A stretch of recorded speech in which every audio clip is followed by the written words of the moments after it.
Good morning, everyone. Good morning, dear colleagues. It's a pleasure to be here. My name is Predrag Rankovic. I'm head of strategy, engagement, and institutional relations at Eurocontrol. And I will be serving today as your moderator. And my job today is very easy because I have four amazing panelists here with me who basically can do the job themselves. So please welcome Flor Diaz-Puido, head of Single European Sky Unit, the Directorate General of Mobility and Transport in the European Commission. Flor, welcome. Thanks for being here.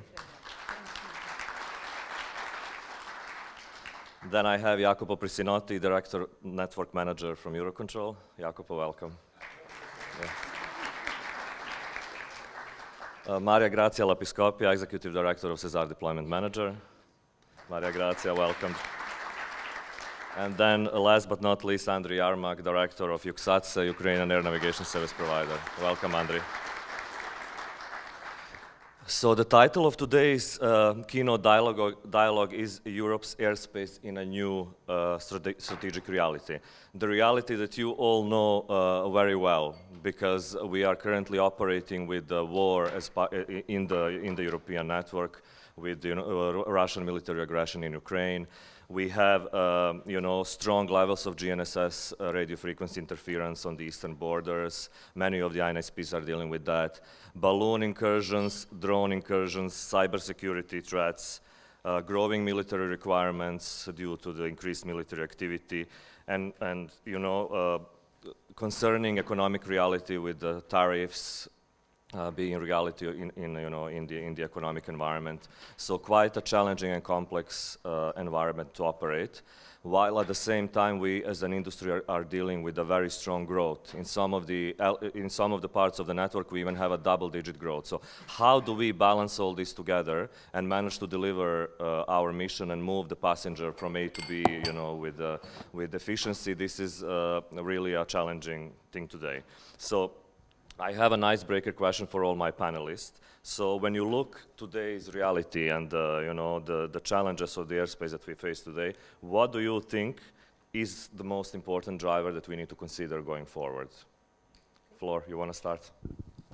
Yes, testing that this works.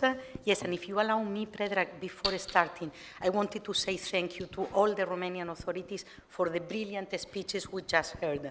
From the General to the DGCA to everything they said, they really resonate in me as the European spirit and the European goal that we need to have. So congratulations to all the Romanian speakers. You are spot on. And with that, Predrag, I think the first question should be short. So I would say that for me, there are two drivers. The first one is shared responsibility, and you will listen to me talking about this in the coming questions a lot.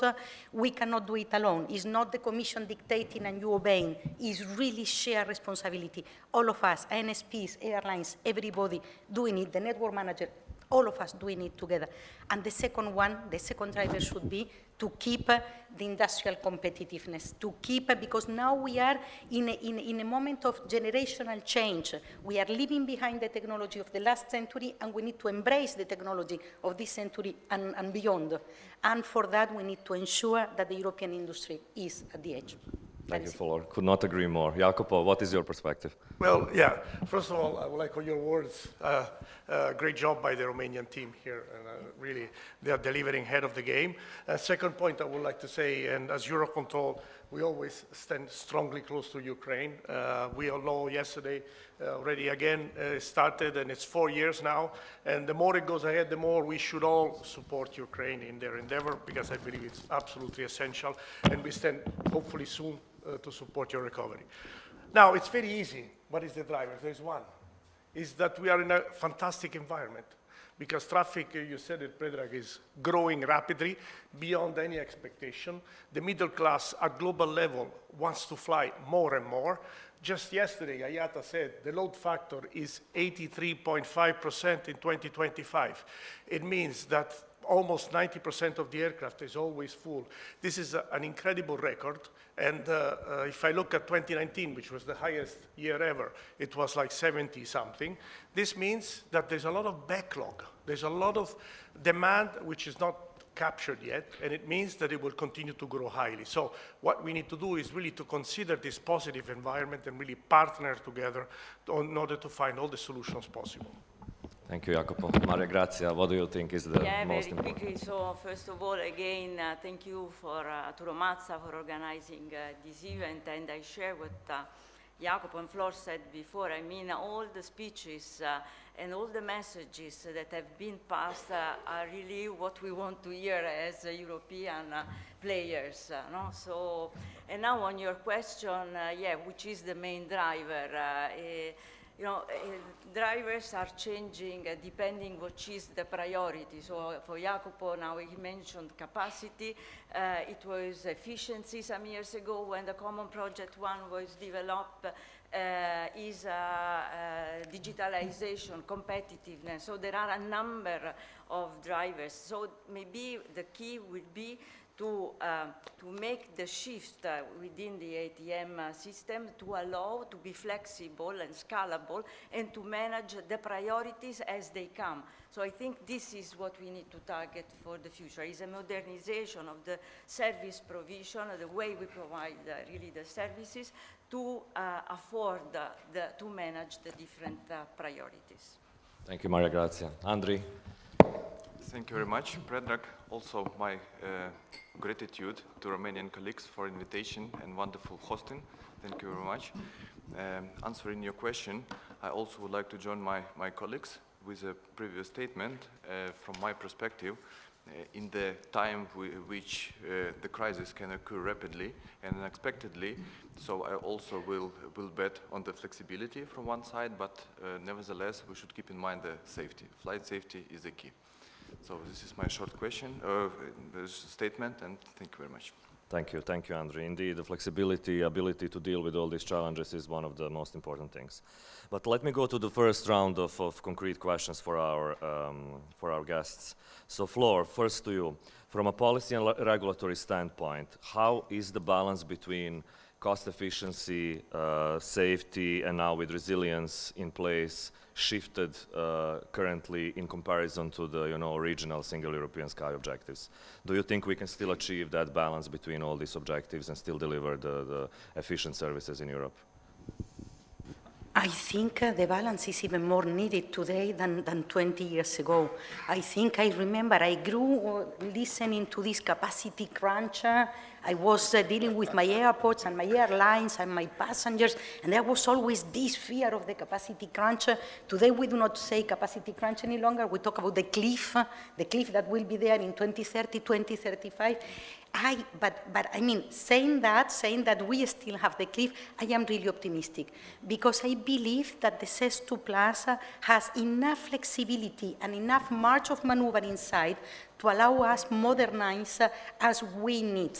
And I think this is what it is in the spirit of the Commission. I tend to say that you do not need a regulation to let you know what you need to do. I think by consensual, by talking together, working together, we can achieve as much or even more than what you could have achieved with a different regulation. So I really believe we have the framework. And if I may, I think here, I mean, you mentioned capacity. Capacity needs to modernize, but modernize is not only new technology, it's a lot as well on data, on how we manage, how we use, and how we share data. And this is essential to unlock more capacity in Europe. And for there are some quick wins. And of course, I am looking to Maria Grazia, CP1. We need to complete CP1, because we cannot dream about anything else if CP1 is not there.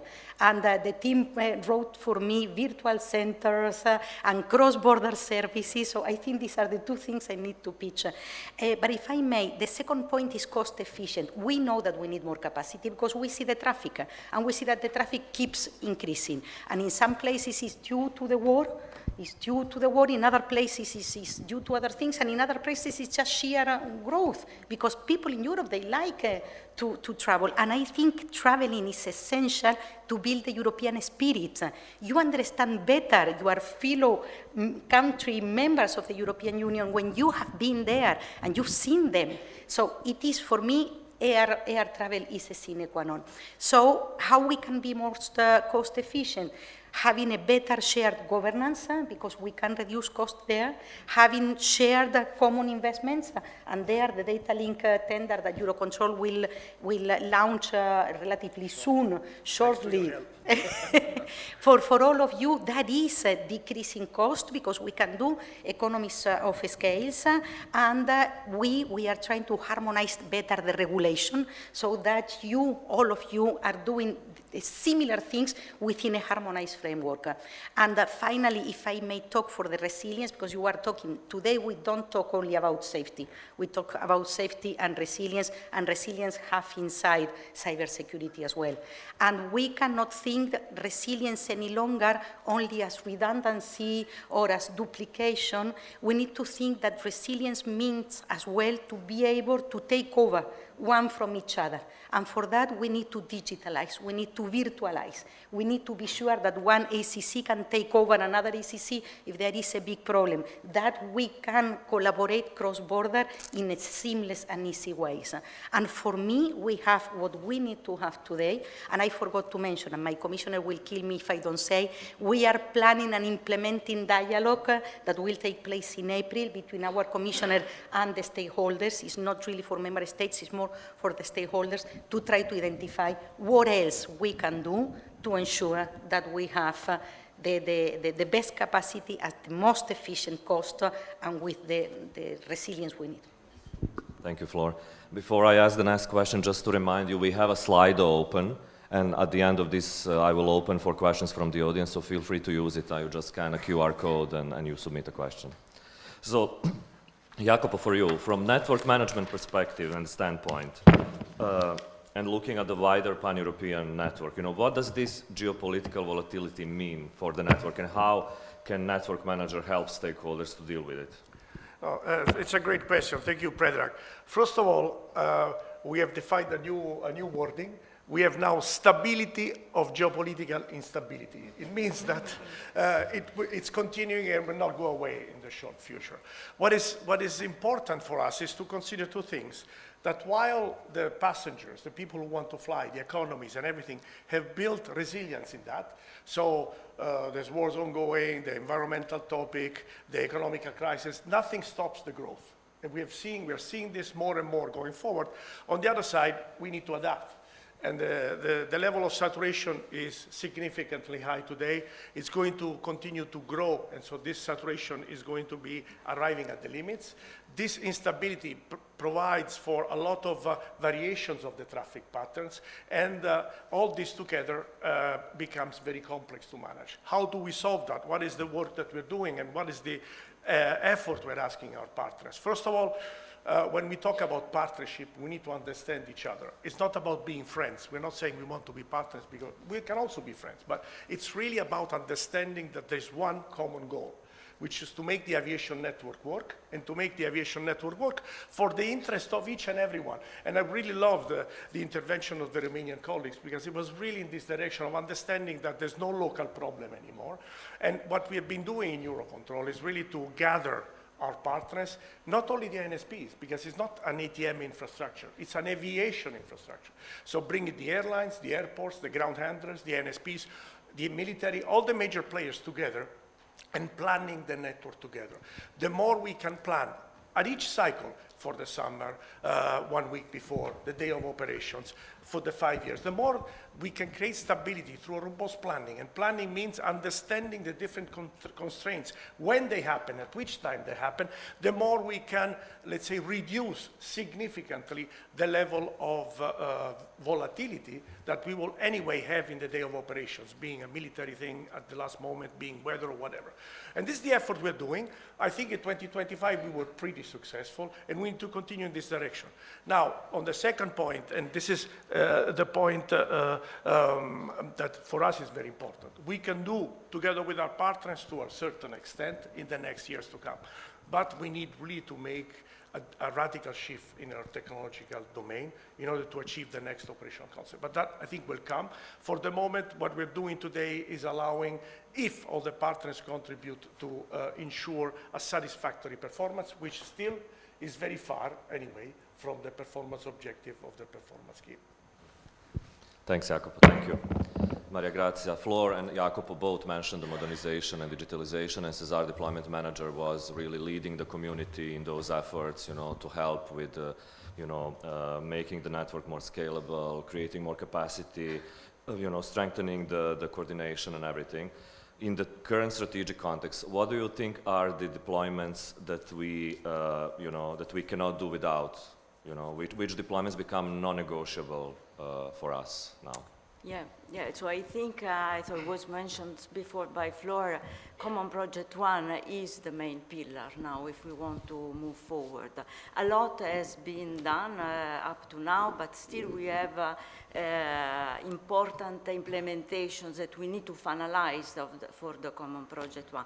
But there are important pillars that have allowed the flexible use of airspace, that have, the NSPs have implemented ATC tools as required by the Common Project 1, and the ATM system evolved together also with the one of the network manager, and this allowed the flexible use of the airspace, civil, military, cross-border, and was particularly useful in this area because of the geopolitical situation. So in Romania, and we saw yesterday something at the ACC of these ATC tools, Romania, Bulgaria, Poland, where there are problems, intruders, and we know what. And so they were able, thanks to these tools, to keep the same level of traffic and to manage it smartly. So and this is an important pillar if we want, if you think about resilience. But what is next, and what I believe is really non-negotiable, is what is SWIM, is the way we manage the data, is the way we share this data among all of us, civil, military, cross-border, because it's just thanks to this that we can have in the future a better trajectory management, and so we can enhance capacity, we can be even more resilient of what we are today. And that is, for me, what we really don't have to lose, because now looking also at, we will talk about later about the Common Project 2, but are all principles there and the priorities there that need this backbone to move forward. And the backbone is in the CP1. So I thank Romazza because they break with the implementation of FFIs. We are the first one, you are the first one in Europe and in the world, we as Europe in the world. But now my plea, as I see a lot of NSPs in the room, and we have this continuous dialogue, we need to accelerate on the implementation of SWIM if we want to keep the pace of all is in front of us. So data management is the key word. Thank you, Maria Grazia. Andrei, for you, you have faced a very extreme case due to Russian aggression of airspace closure, and the heroic job of Ukrainian colleagues to keep yourself ready to reopen when the conditions are met for that. From from this horrible experience, I mean, what do you think the lessons that we as a whole network should internalize to increase the resilience in the other parts of the network? Thank you, Predrag, for your question. I believe that today I will speak a little bit practical and not only theoretical, because unfortunately almost 4 years we faced with this unprovoked aggression of the Russian Federation, and from one perspective, from the perspective of NSP, we try to be prepared for such scenario as much as we can, because we at that time we believed, and we still believe, that resilience is building before the crisis. So my key messages, or let's say the key pillars, will be, first of all, try to be prepared.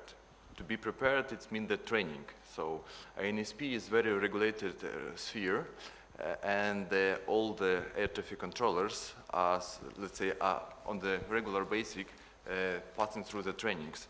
So in order to be prepared for possible trainings, it is essential to integrate some, let's say, some scenarios during the training, to be prepared for the possible crisis scenario.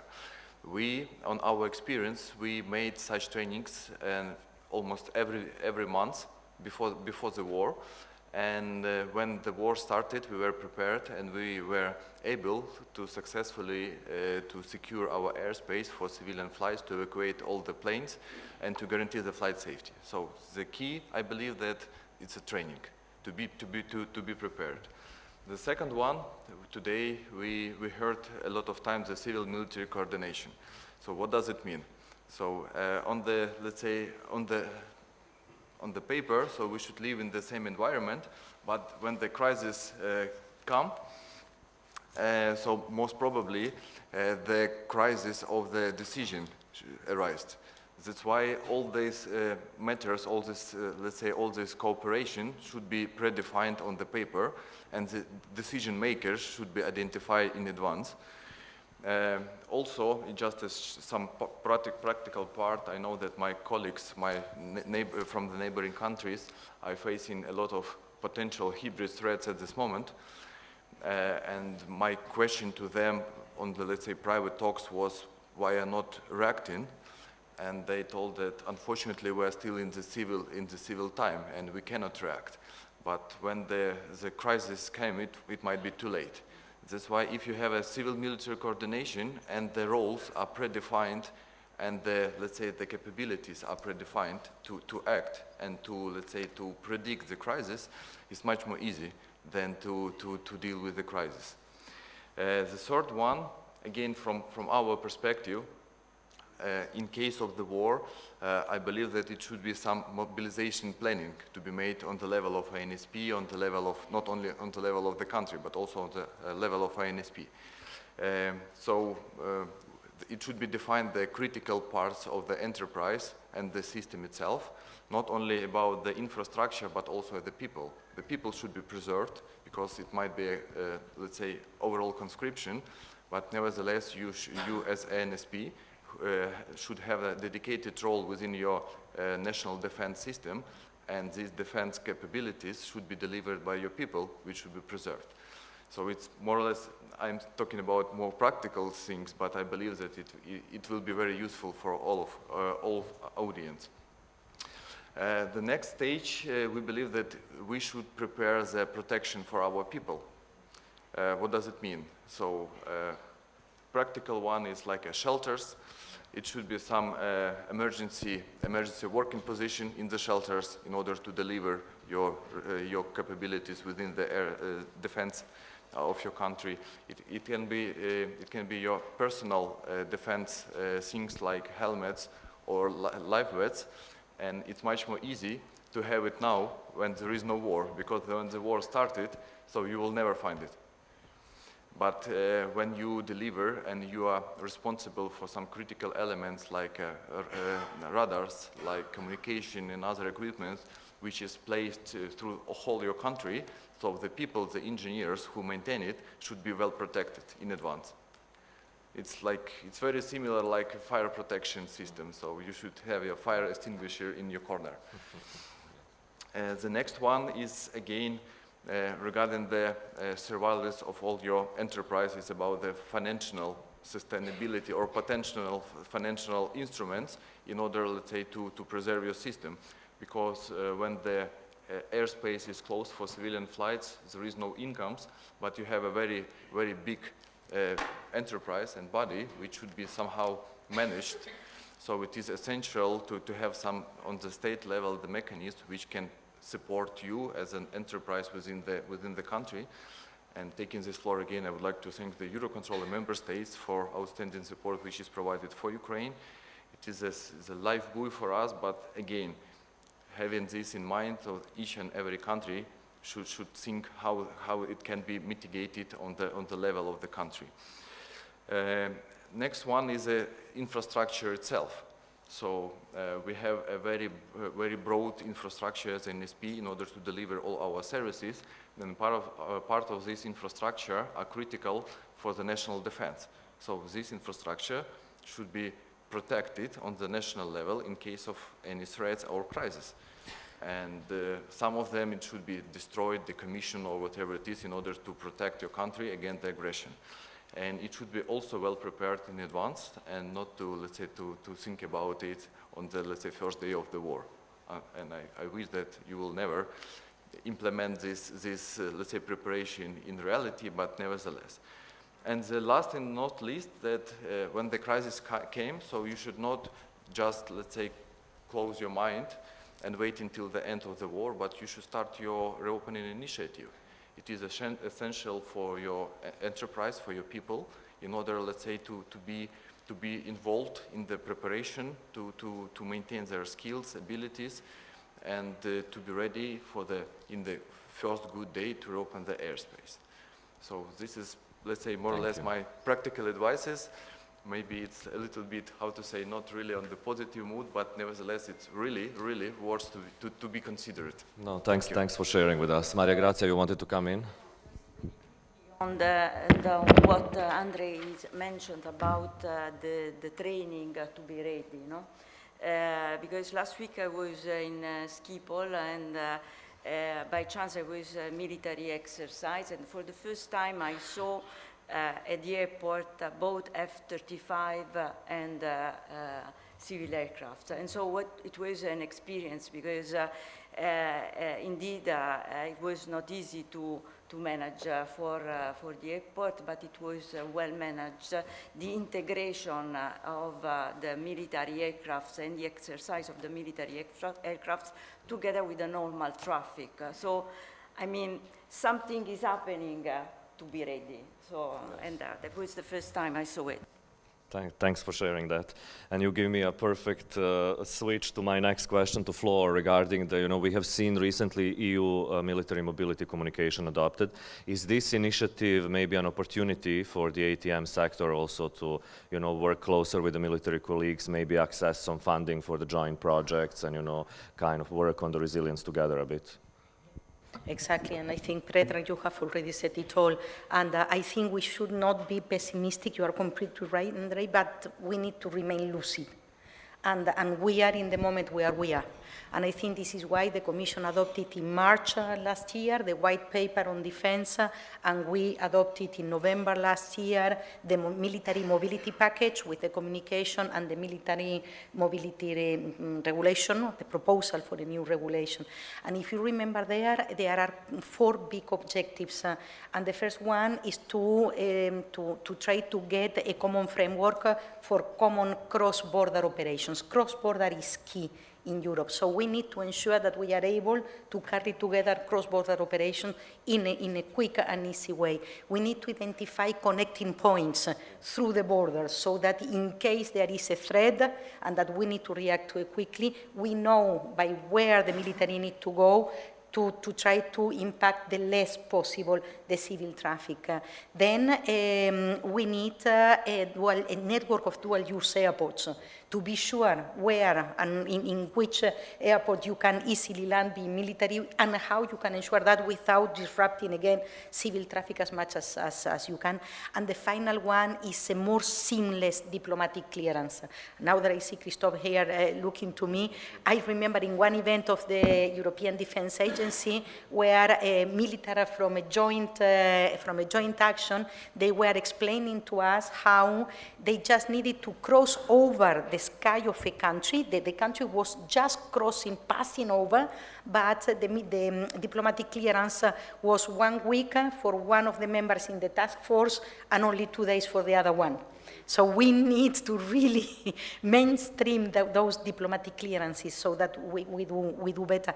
And if I may, these are the big 4 objectives, but then we have a specific, let's say, actions, like for instance, certified quickly dual-use drones, and that means that the military authorities and EASA needs to collaborate more closer than in the past. And another thing is, for instance, sandboxes to be able to test in the real world those dual-use drones. And for instance, we have SAF, the fact that we are able to use sustainable fuels the same for military and for civil aviation. Then there is a lot of funding opportunities in the next MFF, because we need all to remember that ATM is infrastructure and it is critical infrastructure. So we need to be intelligent in the way we apply to get those possible investments. And then the final, because I cannot forget this one, is to protect our radio frequencies. Jamming, spoofing, how we can ensure the resilience of our radio frequencies. And then just to tell you that we are launching this 2026 evaluation of the FUA regulation. And I think we hope that we will get from there some good ideas to implement better in the future. That is it. Thanks a lot. Jacopo, for you, the Eurocontrol member states have invested quite some money in last years to modernize the network system. So how does this modernization play into, increased resilience, and how it can be useful for the states and the NSPs to use it? And I think, thank you very much for your question, Pedro, and it's also connected to the 2 points that I was making before. First of all, the overall objective is absolutely to improve the operations with the new operational concept. We need to accelerate the move towards trajectory-based operations, FFIs being one very important step. So in line with that, today there's been a lot of investment made by member states. Is it enough? No. No, why? Because we need to, everybody's saying it, we need to move to a digital transformation. But sometimes, even myself, we don't know what this means. It means, in reality, to transform the architectural model of our technologies in order to be able to support the next generation of operations. In Eurocontrol, we've been doing that. We started this journey already 5 years ago, and now we have a modern digital platform in place in the Network Manager. And I can assure you, based on our experience, the most complex effort is to change our people. It's a cultural transformation of the teams working inside the air navigation service providers especially, but also the airports, the airlines, to really transform this model. Now, this is the most important thing. And if we look at the dates, today we have an inconsistency. We have, as I said before, a significant traffic growth, which is not going to go away, and it's good news, because the traffic growing means that our sector will continue to grow.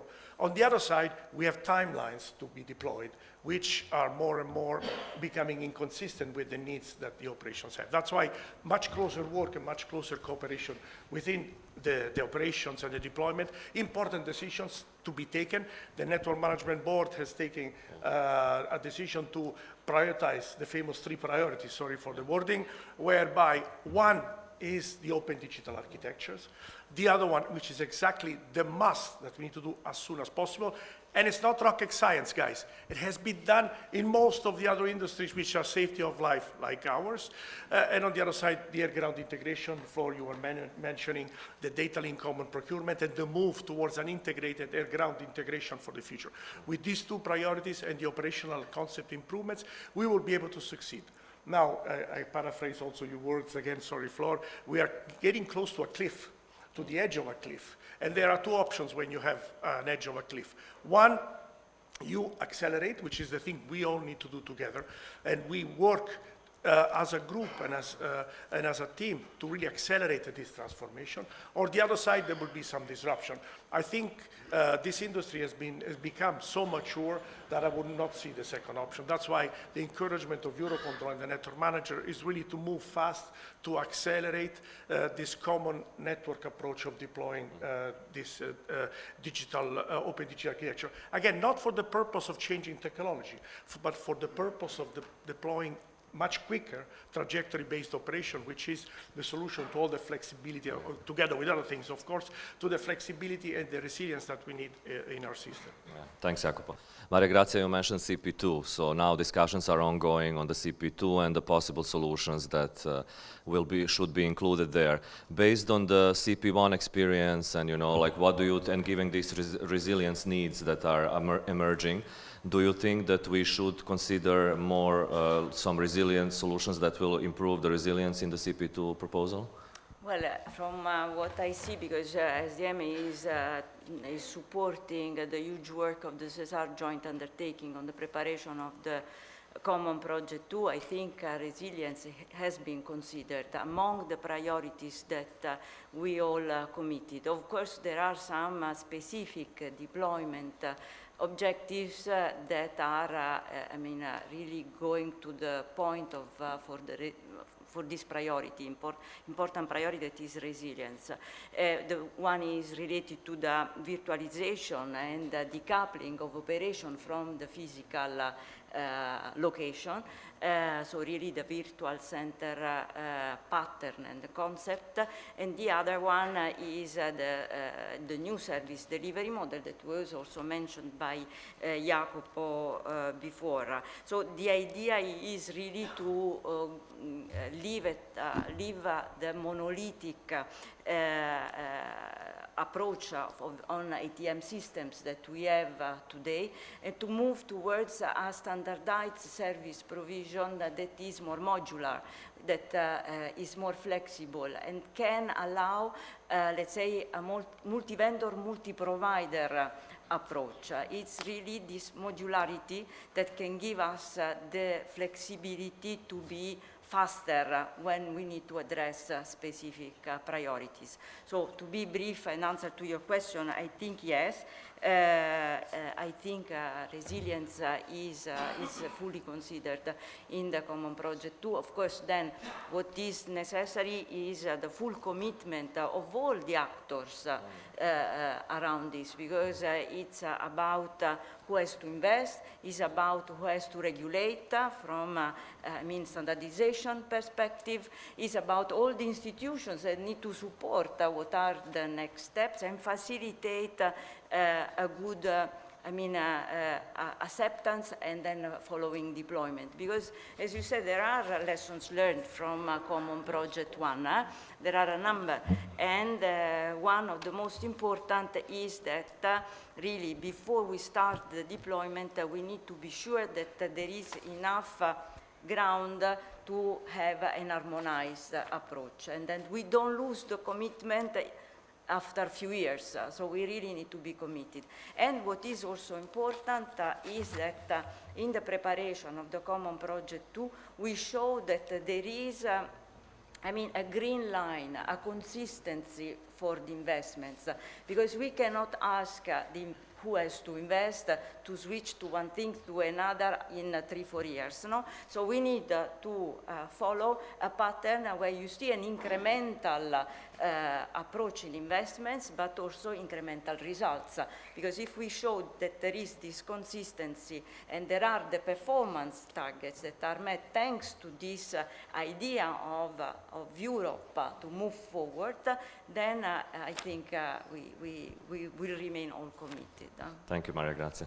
Andrew, you mentioned, we mentioned already, touched your work on the preparing for the reopening, trying to be as ready as possible when this comes, and we all hope it will be soon. So can you tell us what are the most critical elements for you now in this process? Where can you still benefit from some help from, your partners, from the network? What are the elements where you see as critical in this process? Yeah, thank you very much for the question. Also, from my side, I would like to mention that we are not feeling us alone. We feel that all our partners support Ukraine as much as they can, starting from the support on the Eurocontrol level and ending up with a B2B or partner-to-partner approach through our network. At this moment, the most critical items, I would say, the first of all is the people. People which are working without operational environment for around 4 years. And it is very critical and very difficult, first of all, to maintain their skills, and from other side, to inspire them. That's why the support which is provided on the level of Eurocontrol and the member states with, as I called it, off-board training, which we can bring our people to our partners. For us, it's essential, and it's like a fresh air for our people in order to really understand their current level of their proficiency and to change the picture, because it's 4 years without operational environment, it's too long. The second one is a problem, is a network integration. And for us, again, is essential the centralized approach which is provided by Eurocontrol on the level of NDOP, which is led by Razvan, and our neighboring NSP in order to give all our neighbors and the network itself the common understanding where we now, what might be the scenarios, and that we in general will be prepared for this scenario. The second one is a CNS preparedness. It's very difficult also to maintain the certification readiness of the equipment, not only because of the hostilities and the war itself, but also because of the civil rules which we should apply in order to again maintain the certification process, starting from the ground checks and ending up with the flight calibration checks, which is very difficult to proceed during the war. The next one is a safety case and regulatory alignment, because nevertheless we are still working under the CAA oversight, and we should correspond to their requirements, and we should pass through the certification process in order, let's say, in the one day to be fully ready for reintegration and reopening of the airspace. And last but not least is cybersecurity and data trust. Now it's a new challenge, and it's very difficult and very crucial to put a lot of intention in this sphere, because it's essential for resilience and for interoperability. So, and the second part of the question, where we can, let's say, do more in order to modernize. So from my perspective, again, coming from my practical experience, so the training itself, it also should be somehow more and more go to the online tools and capabilities, because of course some part of the training can be done only at the premises, but nevertheless some part of the certification process can be done online. And when you have such limitation because of the crisis, so it's a life buoy in order to, let's say, to fulfill all the process itself. The second one, and I know that also a lot of my colleagues and providers now are working for, it's the flight calibration checks, not by only the regular aircrafts, but only by means of drones.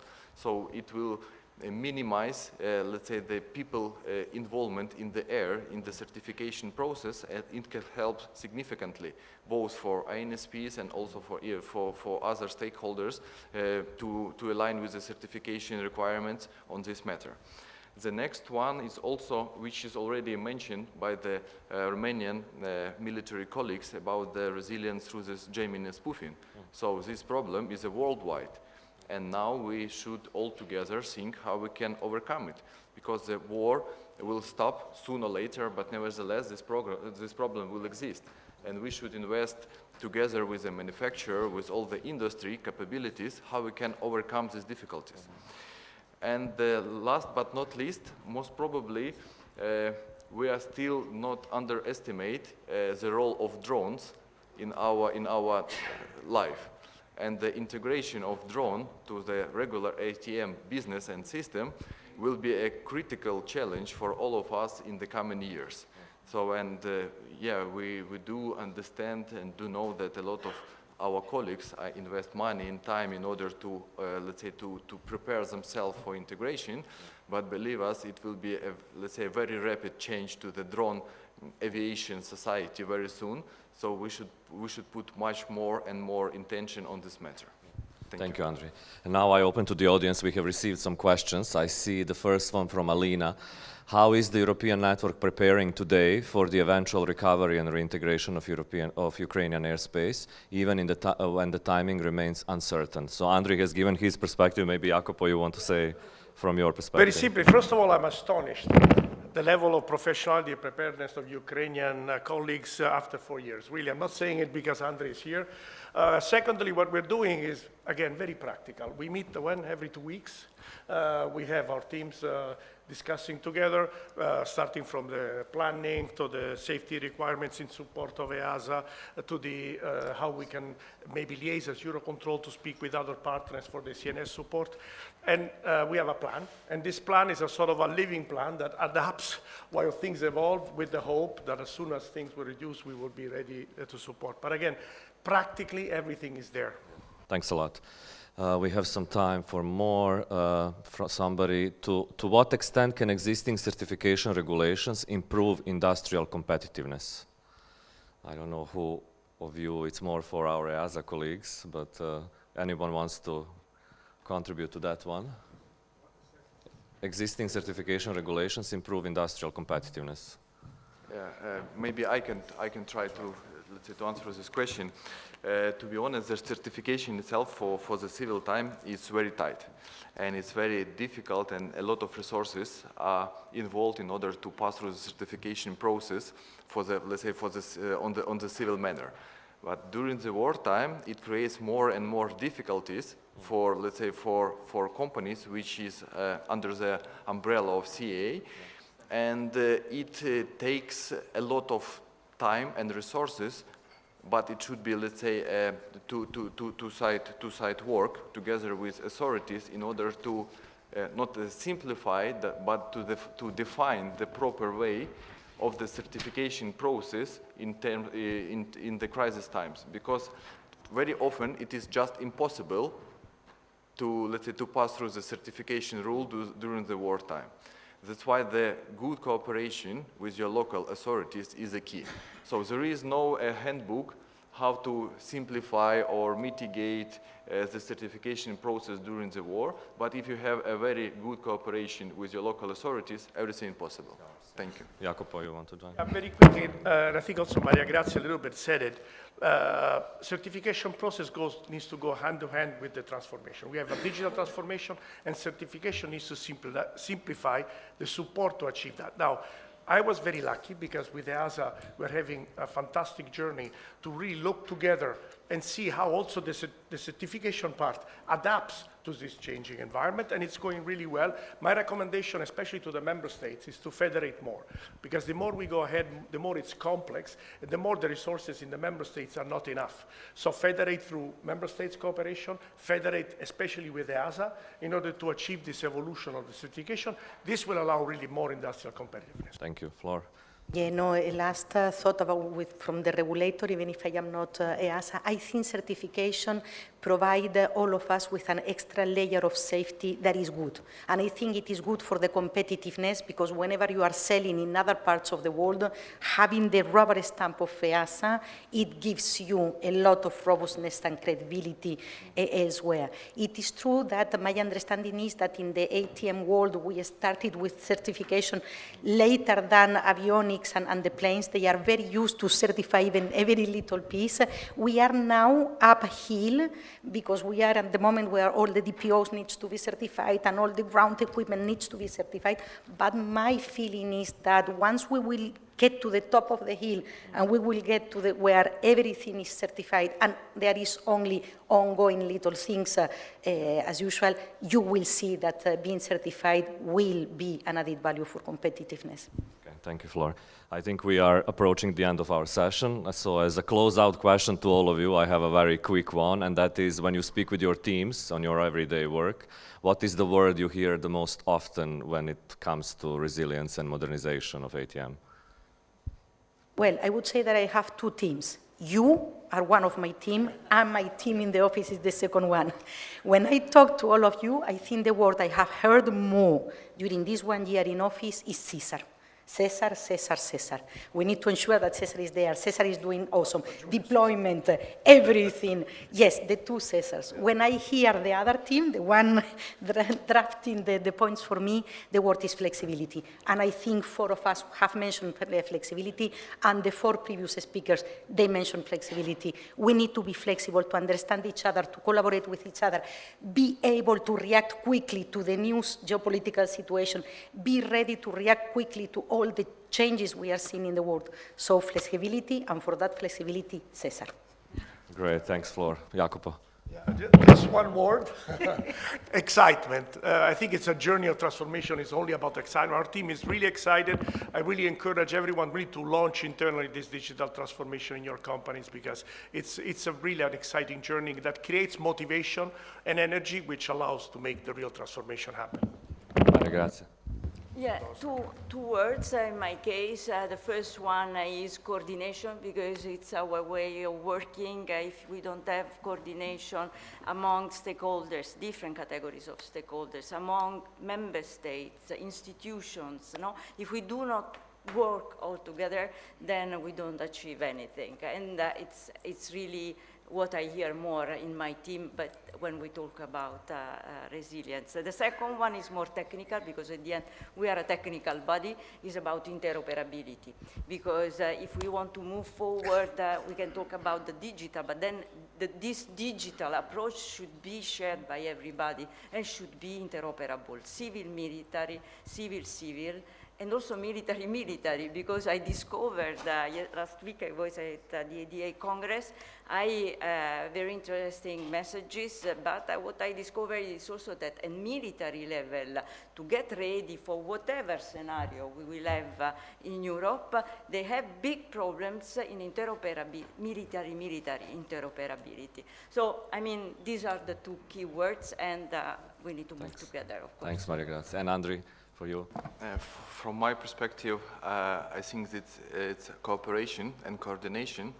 I believe that Ukraine will reintegrate its airspace to European network in a coordinated manner. It will be not a single action of our, let's say, national decision. It will be coordinated action. From one side, from other side, I very often hear from my colleagues impossible, but later on we do something that it became possible. So yes, these two words, I believe that it's our, let's say, marker or guidance in order to overcome the war and to become better. Thank you. Thanks, Andriy. Thanks to all the speakers, panelists. Thank you very much for your questions. With this, we close the keynote panel. Thanks a lot.